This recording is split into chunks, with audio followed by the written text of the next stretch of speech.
روسیه کې د لنډغرو غونډه له طالبانو د چوکیو غوښتنې او د طالبانو غوسه وایي هیڅ هیواد حق نه لري چې زموږ مخالفینو ته داسې سټیج ورکړي. جزئیات همدلته وګورئ او چینل سبسکرایب کړئ. مسکو د افغانستان په اړه د یو کنفرانس کوربه و. د افغانستان د تیر او راتلونکي ترمنځ په نوم دا کنفرانس چې د روسیې د عدالت ګوند لخوا جوړ شوی ګډونوالي په افغانستان کې د یو مشروع حکومت د رامنځته کولو لپاره د نړیوالې ټولنې او سیمه ییزو ګاونډیو هیوادونو د مرستې غوښتنه وکړه.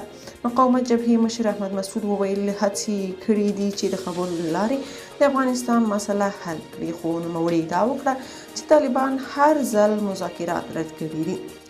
احمد مسعود زیاته کړه افغانستان په تیرو 2 کلونو کې د یوه تیاره ناورین لخوا ته تللی دی، قانون او مشروعیت نه لري او خلک یې له ډېرو حقونو محروم شوي دي. نوموړي له نړیوالې ټولنې وغوښتل که له افغانستان سره مرسته کوئ لومړی د یو مشروع حکومت په جوړولو کې وکړي.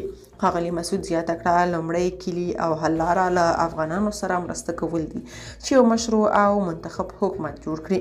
بلخوا د مقاومت عالي شورا غړي محمد محقق وویل تیر حکومت کې هزارهګانو ته 25 سلنه برخه ورکول شوې وه، خو اوسني حکومت کې نه یوازې دا چې هزارهګانو ته برخه نه ده ورکړل شوې بلکې ورسره قومي او مذهبي تعصب هم دوام لري او په بېلابېلو نومونو وژل کیږي.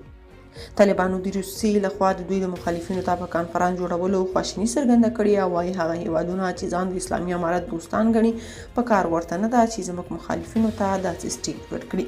شنونکي بیا وایي که مقاومتیان په ټاکنو کې او د خلکو په ارادې باور درلودلی نو کله چې ډاکټر عبدالله ټاکنو کې ناکامېده نو هغه سره به نه درېدل.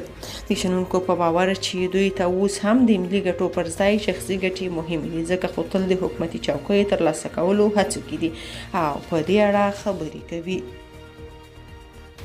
که تاسو په دې اړه څه نظر لرئ په کومنټ کې شریک او چینل سبسکرایب کړئ.